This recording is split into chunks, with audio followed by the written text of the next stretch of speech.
Welcome everyone to this gentle restorative practice. We are going to start with gentle movement first, and then we'll move into some restoration. If you need more restorative, I've got you covered. Friday night, if you're available from 6 to 8, I'm going to do a chakra based restorative practice. It'll be 2 hours of restorative. I'll give you a little information about the chakras. We'll do a little meditation and visualization with them. And at the very end, I'm bringing in my sound bowls and we'll do a sound meditation at the end.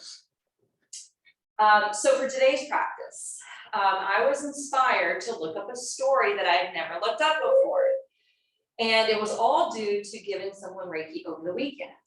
So when I give Reiki to a person, sometimes I pick things up energetically and intuitively about the person. And then I'm sharing that information as I'm working on them. And generally speaking, there's sometimes a theme that I'm picking up from that person, whether they're having a trouble speaking up for themselves or whether they're having difficulty in certain relationships. If their head has been like a freight train and they can't get their mind to slow down, I can usually pick up on these things. And I call in for different guides and assistants to come into the healing. And over the weekend, I was working on someone. And these two things matched up. The other parts of the body, there was a different theme. But at some point, I kept hearing in my mind, walnut, walnut, walnut. And I was like, okay, for some reason, I'm being told walnut. I don't know why. Although we can look up the symbology of a walnut afterwards. So just remind me, we're going to look at the symbology of walnut. So I continue to work down her body. And then out of nowhere, she speaks up and she goes, by the way, the walnut is very significant to me and has been since I was a little girl. I was like, oh, what does it mean to you? And she said, well, to me, it represents lovers. I would have never thought that. But she was like, yeah, when it falls from the tree and then you break it to eat it, she was like, it's like two halves. And she says, I've always, since I was a little girl, thought about that being like soulmates or twin flames. And I'm still single. She was like, work full time. You know, she plays music on the side and she's also the caregiver of her mother. So she doesn't have a lot of time on her hands to date or, you know, to attract anyone into her life. But she was like, this is what it means to me. I was like, oh, that's so interesting.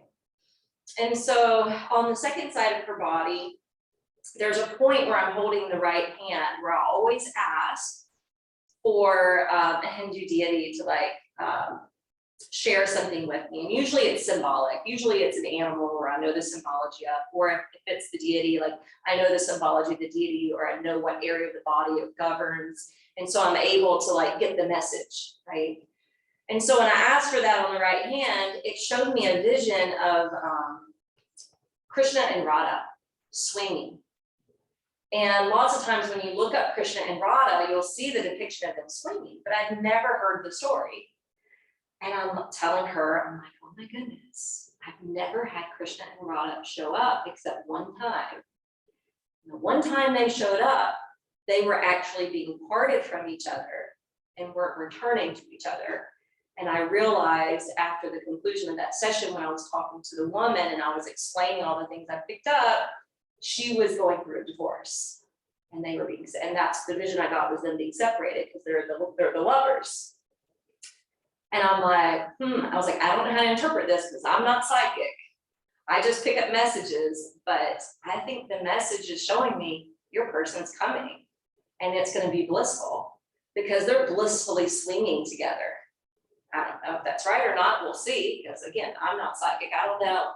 But that was interesting. So I looked at the story. So I wanted to share with you. Krishna is often depicted blue, kind of like the Avatar movie. And he plays a flute. And when he was little, there's lots of stories about when he was little, he was mischievous. He was a prankster. He got into trouble. And he was a jokester and he had all this charisma. And as he got older in the story, the gopis, which are all the milkmaids, adore Krishna.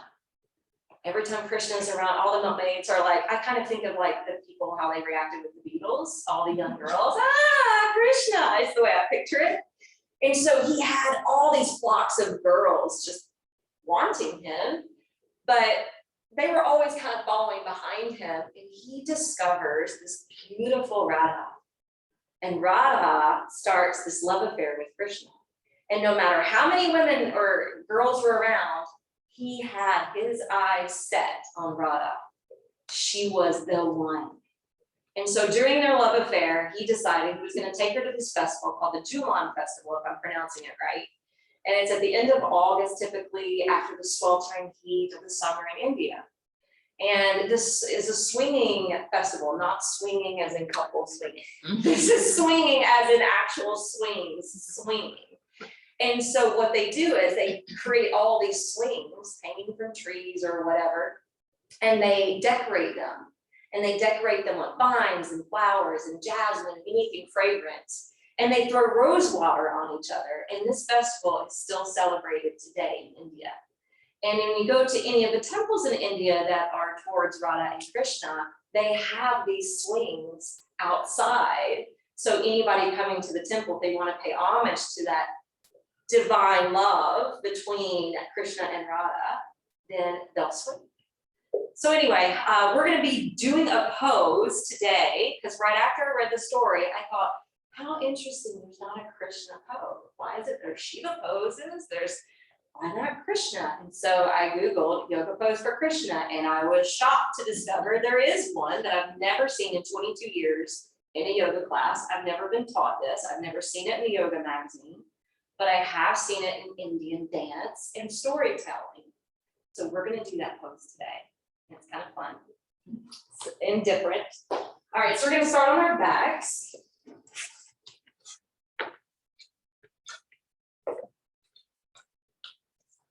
When you come onto your back, we're going to jam the feet out a little bit. Maybe rest your hands on the belly. Close the eyes.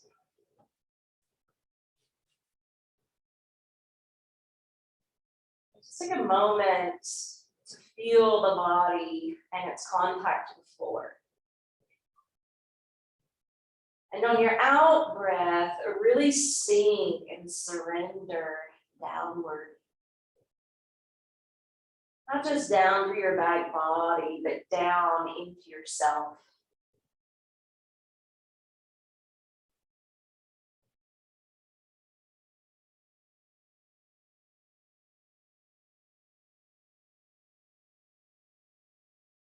I want you just to consider how this love story that I was telling you about represents the kind of bringing together of the divine masculine and feminine.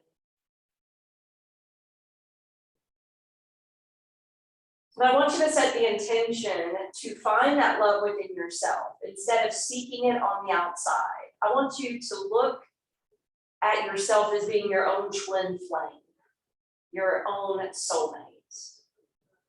We really don't need anyone else to fulfill us. So allow your breath to help you to connect to that deepest aspect of yourself so that you can fall in love with yourself. On your next in breath, let's bring the feet closer together. Let's extend the arms overhead and point through the toes and create that morning stretch. Sending the limbs in opposing directions, and then exhale, gently hug the knees in. As you hug the knees into Apanasana, just be here. Flattening down to the low back. Earlier this week, we listened to Ray LaMontagne, the whole practice, and we ended with one of the songs, Be Here Now. So be here now in your body and just notice what you're receiving. And we'll start a little bit of a flow. So as you inhale, lift your feet and spread your arms out. And as you exhale, separate your legs nice and wide, like a flying V shape. And then inhale, close the legs together. And as you exhale, hug the knees back in, Apanasana, with release. Continue this flow of movement. Inhale, open your arms, extend the legs skyward, and exhale, flex the ankles and splay them apart. Inhale, draw them together. And once they're knit together, hug them in on the out breath. We're going to continue this same flow of movement. Inhale, extend through your limbs. Exhale, widen that gap. Inhale, close the gap. Exhale, draw in. 2 more times with the same sequence. Let your breath lead the movement.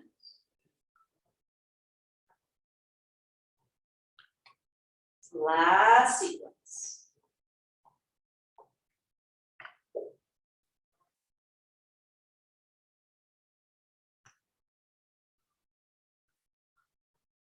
And hold and affirm. I release all my scattered forces to rise up and away into the sky. Let's go ahead and drop the left foot to the floor. Release the right knee so that you can crisscross the right ankle over the left. All right, when you're ready, pick up the left foot. So you're threading your hands behind your left thigh bone. Taking eye of the needle pose. Now, you're not overly squeezing in here, but you are squeezing in enough to feel the stretch. As we inhale, we're going to straighten out the left leg. We're going to point the toes. As we exhale, we're going to flex the heel and push up through the ankle. Do that twice more, pointing on the in breath, flexing on the out breath. Do that one more round. And now allow the left foot to flop down and squeeze in again. Again, not overly working the arms, not curling the buttocks away from the floor, but pulling in just enough to open the right hip.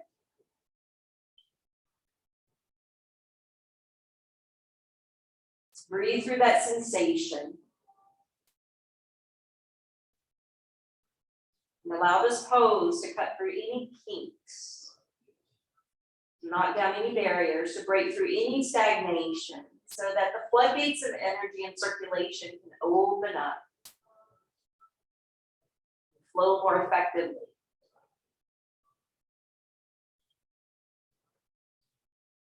Take one last breath, maybe play that edge, and then let's release. All right, bring your right foot down, cross your left ankle over the right knee, fly up through the right foot, link your hands behind your thigh. Pausing here, making sure that you're not leaning one direction or the other. Now that you've taken a few breaths as a little warm up, let's extend the right leg, point the toes. And then as you exhale, flex the foot, push up to the ankle. Twice more. A different action with the in-breath versus the out-breath.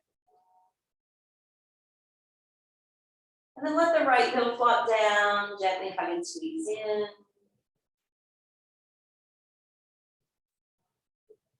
Conscious awareness of the breath.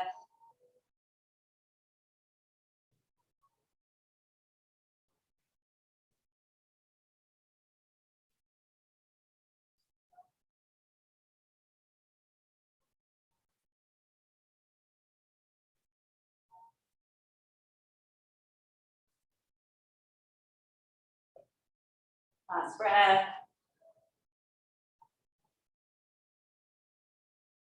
And before you release your right foot to the floor, since your left foot's kind of close to the upper body, go ahead and take your left hand to find the pinky toe side of the foot.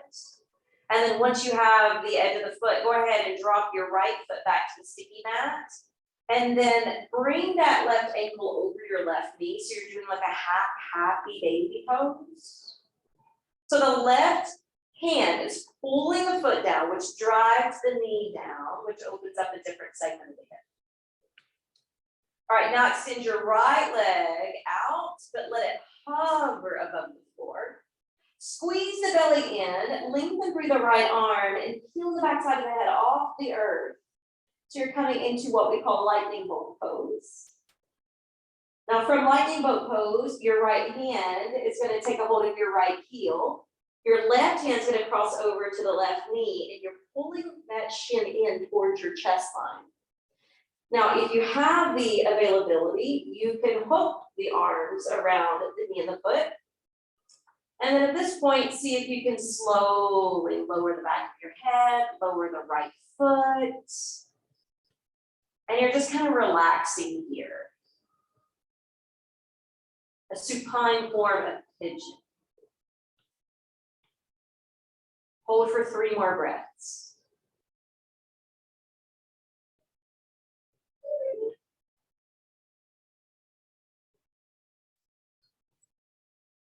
All right, release that left side and take a quick corpse pose. Close your eyes and feel how much more heavy and sedated that left leg and hip feels. So we're going to try to match that up to the right. So first, bend your left knee.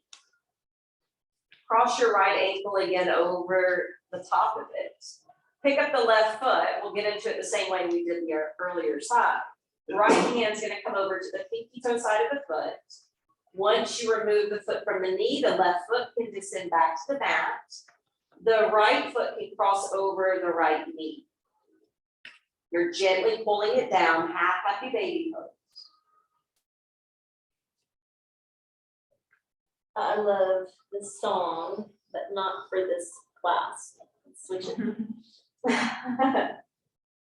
All right, extend your left leg out. Let's take lightning bolts. So you're squeezing into the rectus abdominis muscles, those area or those muscles kind of coming in towards the navel.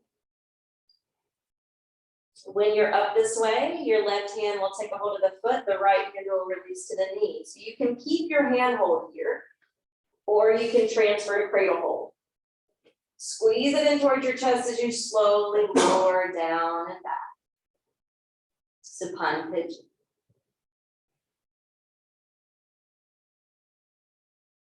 Breathe well.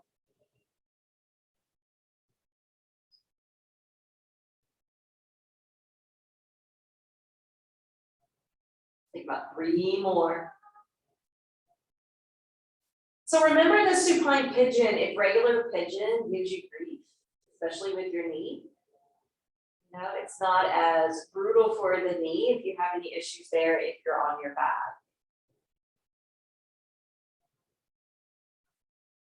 And then gently release your hold. Quick mini corpse position, just to notice, to feel, and to absorb.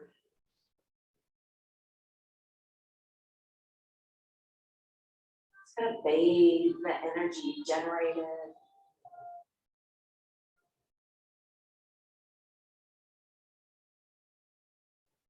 When you're ready, bend the knees. Turn over to one side of your body. And let's come on up. Now we're actually going to come all the way up to stand.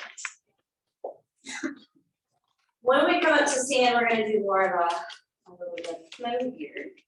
We're going to ground the left foot and take the weight off the right foot. The back of the hands are going to face the front of the room, and we're going to lift the arms and uplift the right knee. Don't feel like you have to lift very high, especially if your balance is off. You can keep it low, but then we're going to step it back and reach the arms back. Test our balance. Inhale, coming through and up. And you may have to tippy toe down. Exhale, step it back. Arms sweep back. One more. This time as we step back, we're going to keep that back foot on the ground. Inhale, let your arms lift to crescent. Exhale, lunge the knee, lean over the front thigh, and take the arms and make it wider like wings of an airplane. All right, inhale, draw it up. Palms face each other to frame the face. And then exhale, pour it over. One more.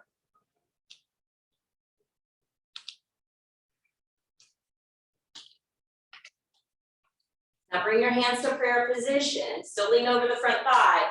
Drape down through the back heel. And then slowly erect the spine to warrior one. Front knee stays lunging, back thigh stays pushing back. And we're gonna do a little bit of a swishing motion here. So as you inhale, just take the arms to the left. And then as you exhale, keep that front thigh stable as you open to the right. Inhale, you're gonna be a little bit more limited to your left. But you should have more range of motion to the right. Do that one more time.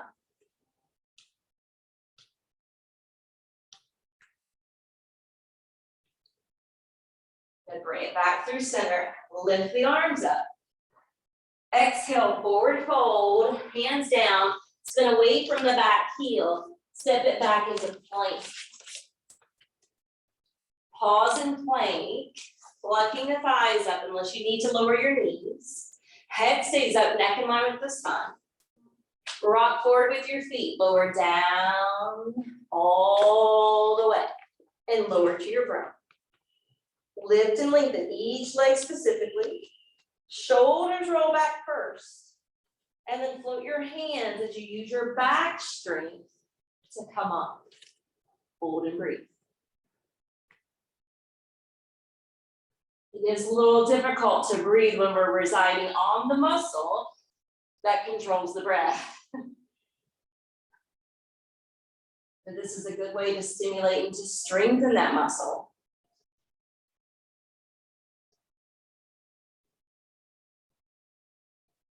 And now walk your forearms forward. We're coming up to the second level of Sphinx. Legs stay shooting back, parallel, feet grounded. Your kneecaps may even lift as you engage your legs. The buttocks gets firmer, the pubic bone gets heavier. Find somewhere to set your eyes.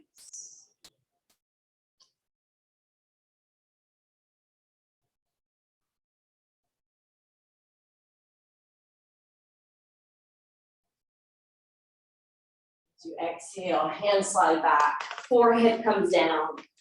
Your legs may loosen along the way, but re-engage because we're coming up towards a king cobra. Now you can always go back to Sphinx if king cobra is too much.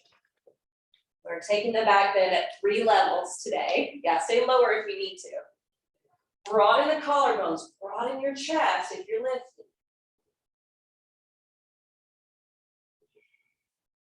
And on the next out breath, we'll slowly press back to extended child pose. Keep your hands super glued to the mat so that you're getting that deep stretch underneath the arms, into the pit of the arms, opening up space in your mid-back behind your heart.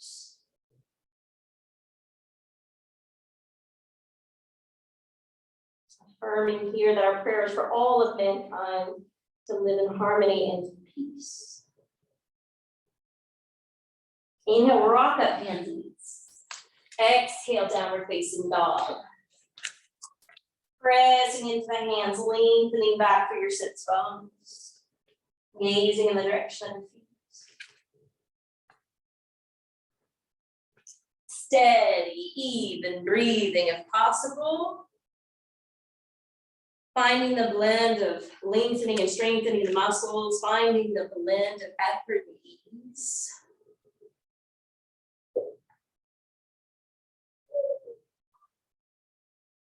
On your next in-breath, let's slowly begin to travel the feet forward to the top, towards your hands, and fold. Let your head go. Maybe nod your head one way or the other, or a blend of both.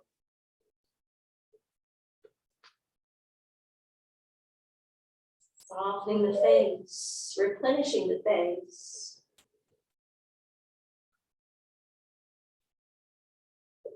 Your next in breath, press down to the soles of the feet, circle the arms up overhead, Urdhva. Exhale, hands come down through center. All right, we got that second side. All right, so now we're gonna balance more on the right foot, weight off the left.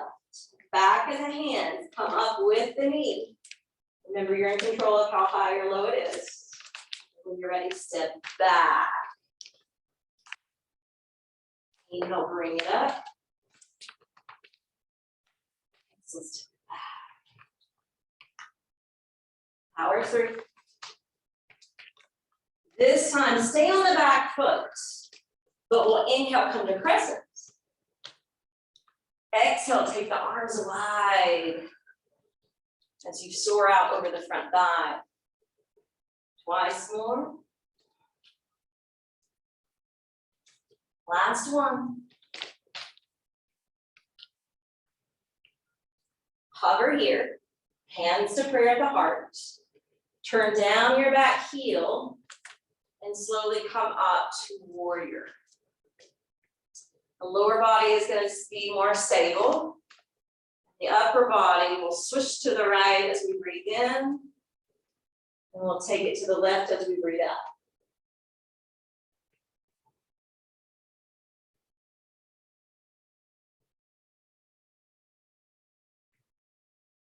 It's warm in here.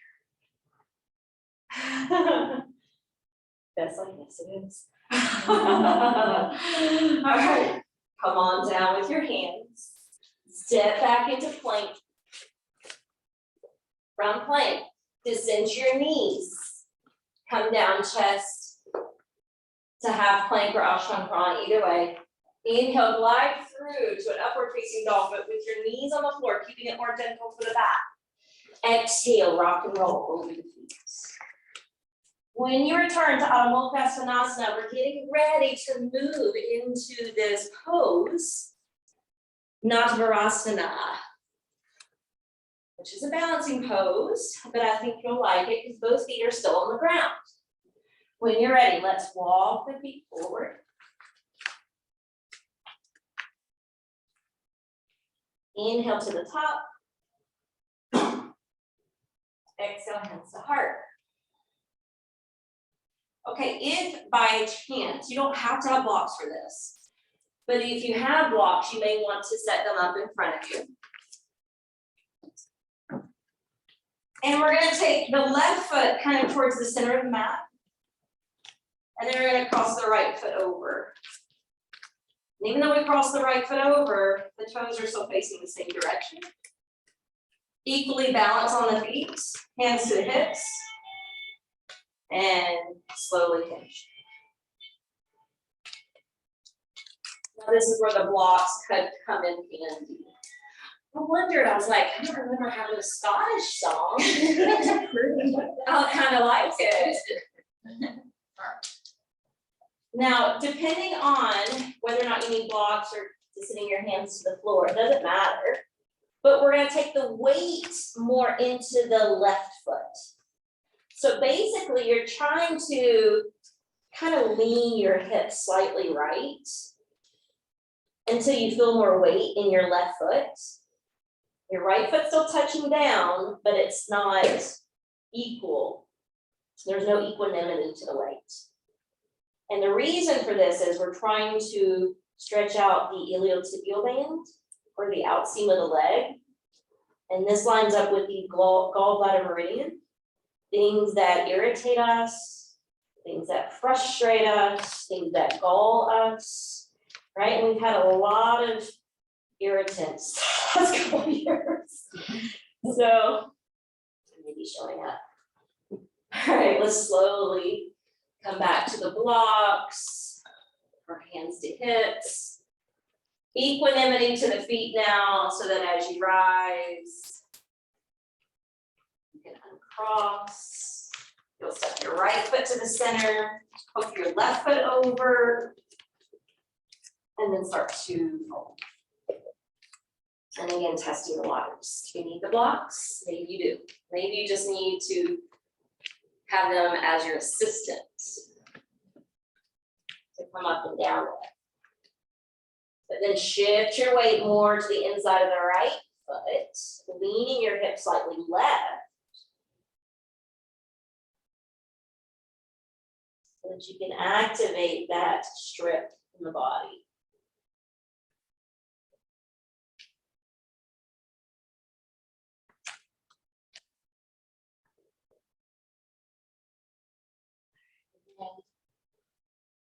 Hands back to the blocks. And maybe to the hips after you equalize the weight in the feet. Cautiously come up and across. Okay, so I think we're ready.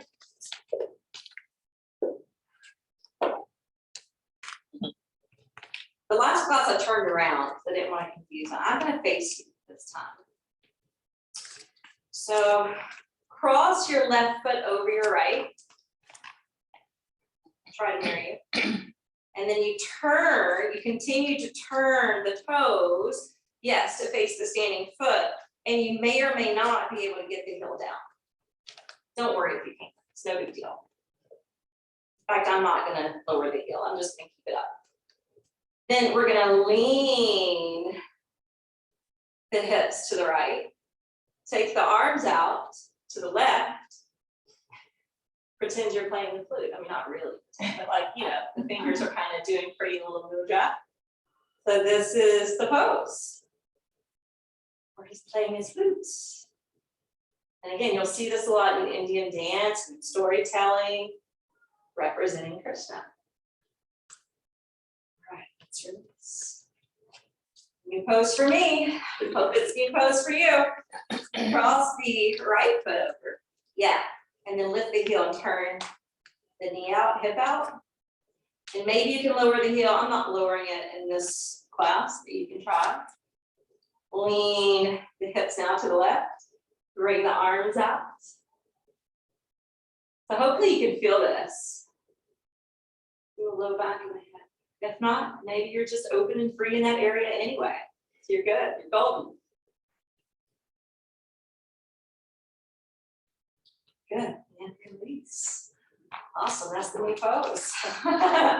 So another piece of the story, when they're getting sprayed with rose water and they're jumping from one swing to another swing to another swing, the final swing, he's giving her a strong push. And you know, he's pushing her on the swing and she's like, Krishna, acting scared. And then he jumps on with her. And the picture you often see is her just smiling and holding on to him for dear life. So it's very sweet. Stand back on your mat a little bit. Separate your feet wide. We're going to come into a squat. So if you're the person that sits on the block, you may want your block. Bend your knees. Hands to heart. So within that story, they're also dressing each other with a garland, you know, putting it around each other's neck. And it's fragrant, it's floral. There is a garland pose. So squat's preparing us for that. All right, let's slowly come up, okay? Walk the heels together and the toes apart. I've never taken ballet, but I've had several people tell me over the years, this is like, I don't know, something. First position. Okay, so we're gonna bend the knees like we were in squats. You can use hands to blocks or floor to help. When you start to lower, you're gonna find your heels want to lift. Let them pick up. And don't worry if they stay together or not, close to each other. And if your hands don't quite touch down, the blocks can come in and you can have your hands stacked here, you know, any height that you need. But if you can walk your hands out and bow your head, this is actually one of the first ways to do garland pose. I feel like this is the more gentle way to do it. So we're pausing here in the gentle version today. But the idea is kind of dropping the head a little lower than the heart if possible. So it actually works like an inversion. Good hip opener.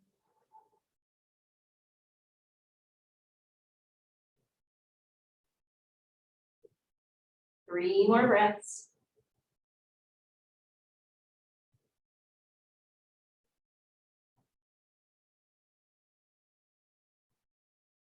Slowly walk the hands in.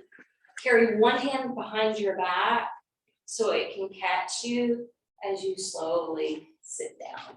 If that doesn't work for you, you know, come on down. But it works, yes. All right. First restorative position now. It's going to be Stonehenge. This is for the Scotch music. It works out perfect, right? Put it back on.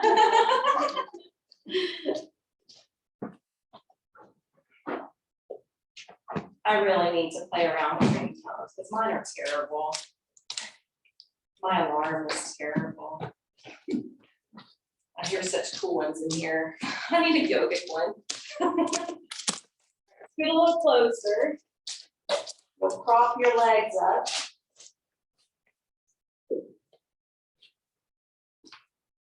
Anyone from home doing this, you know, you're limited on props. If there's a chair close by or a footstool close by, you can use that as an alternative.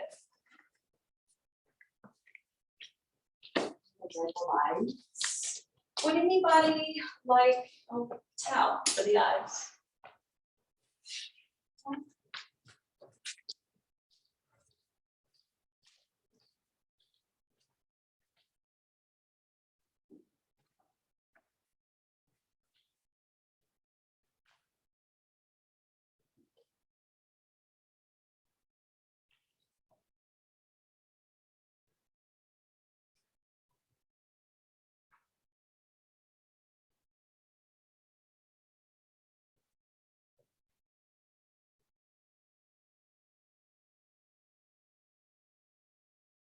Now we've created movement and hopefully enough movement where you're capable of resting in stillness.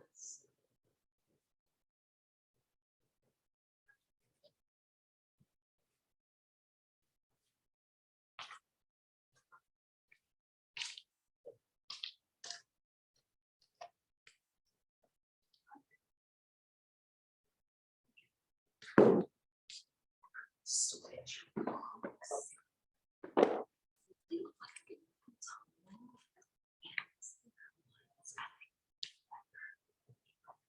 Yeah.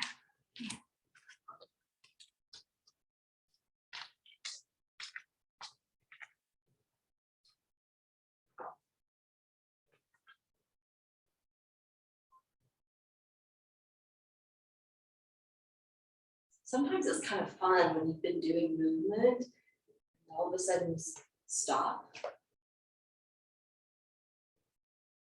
Even though you're residing in stillness, you still feel that fluidity. So remember, we're made up of earth elements, water elements, fire, air, and ether.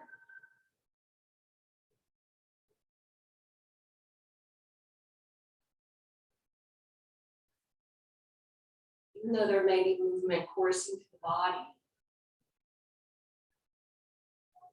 try to simmer down your mind, the fluctuations of any thought currents.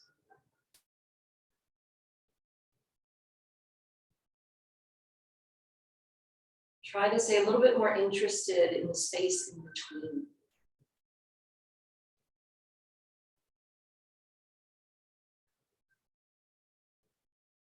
And that space is infinite potential and possibilities.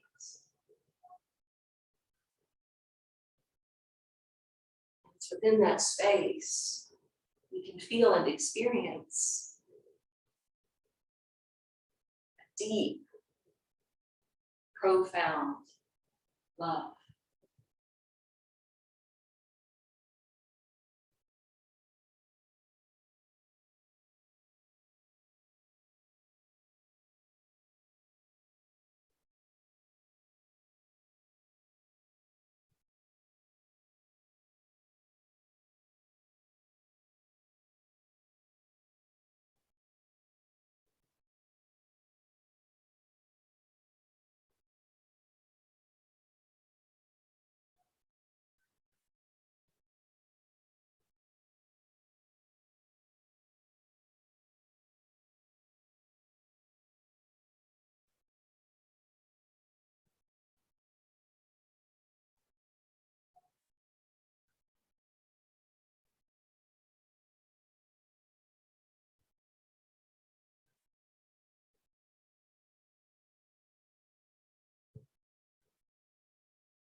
Count 7 more breaths.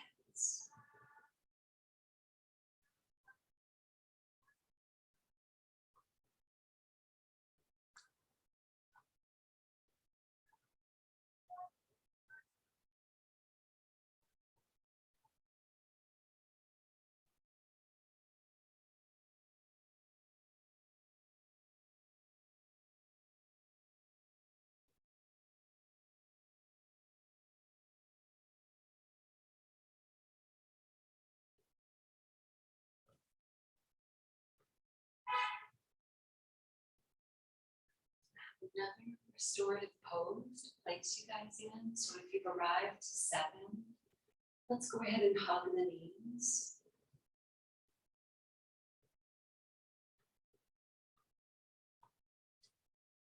Roll away to one side of your body. Yeah.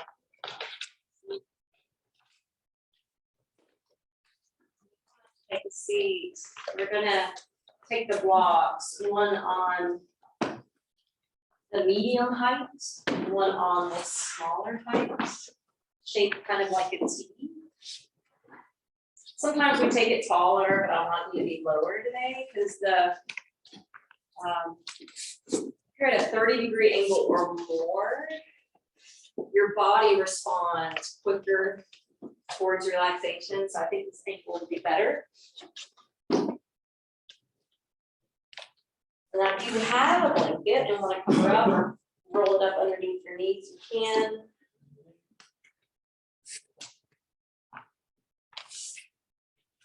Make sure your low back's being supported. Feel free to cover the eyes.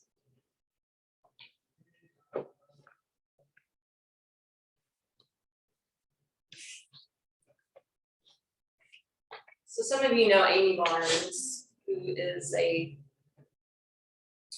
yoga teacher in town. She's also a realtor. She used to do the kirtans. And I remember at a kirtan years ago, she was talking about this particular mantra. It's the Maha Mantra. You've heard it in Beatles songs before. You've heard it in a George Harrison song before. It's Hare Krishna, Krishna Krishna, Hare Hare, Hare Ram, Ram Ram, Hare Hare. And I heard her say once that this really is like a love song between Krishna and Radha. And I remember her saying once, it's like Krishna, Radha, Radha, Radha, Krishna, Krishna. And it's about the divine or infinite, eternal type of love. So when I was preparing this lesson, I thought, well, where does Radha come? Because it's saying, Hare Ram, Krishna, Krishna, Hare Hare. And I discovered that Hare is another name for Radha. Just like Nahara is an alternate name for Krishna. Look at this as being like a love song between God and humankind, or between two lovers. Or dropping in and loving on yourself.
There's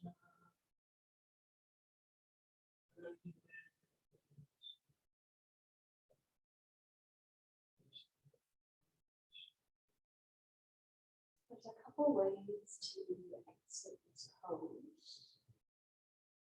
One would be to lean on the side. Another way would be just to turn the palms down, lift your head up, push your hands into the floor, and use upper body strength to rise.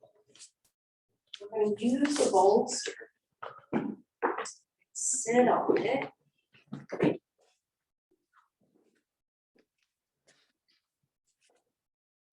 And the end of Monday's practice, I talked about a famous producer named Mutt Lane, who meditates for an hour every time he's in a studio before they get rolling and recording. And so when all the musicians are coming in and setting up their gear and testing the mics and creating all the chaotic sound, not playing along with each other, he's sitting there in meditation.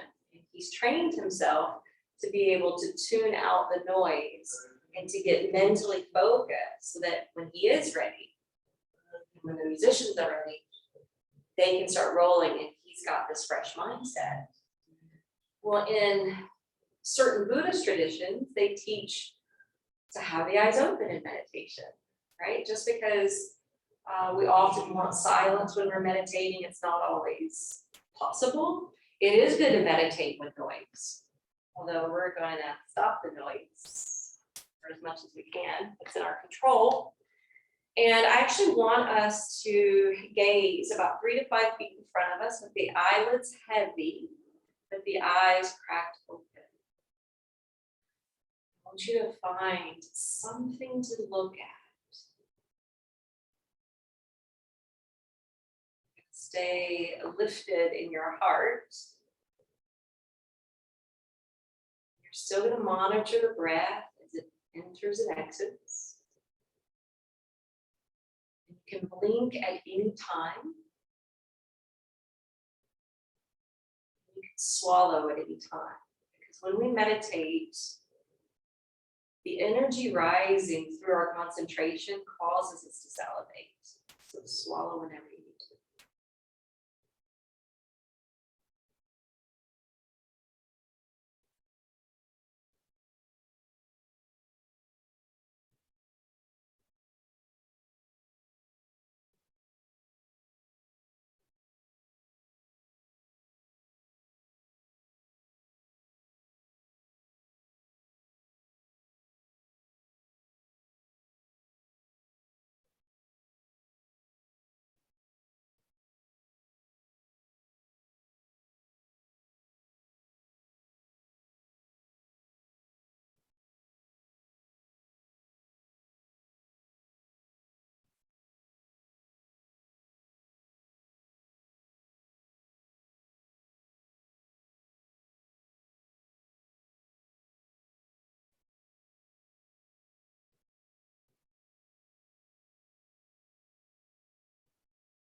Though we have just sat here for a moment or a minute together, in quietude. Think about how you could do this type of meditation with your eyes open, really anywhere you go.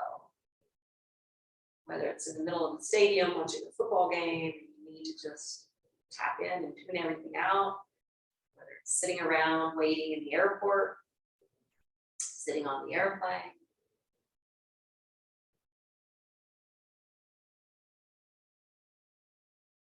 No, this is always possible. Just like they say, walnuts, coming back to walnut, it's good for heart health and lowering blood pressure. Meditation, shavasana, restorative yoga, all these things are just as relevant, just as helpful. Bring your hands down to prayer position at your heart. Close the eyes.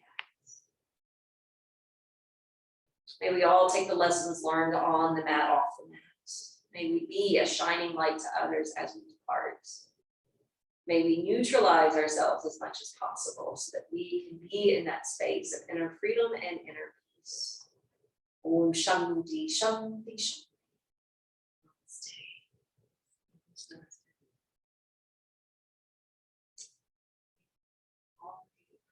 Today. Your presence is always appreciated.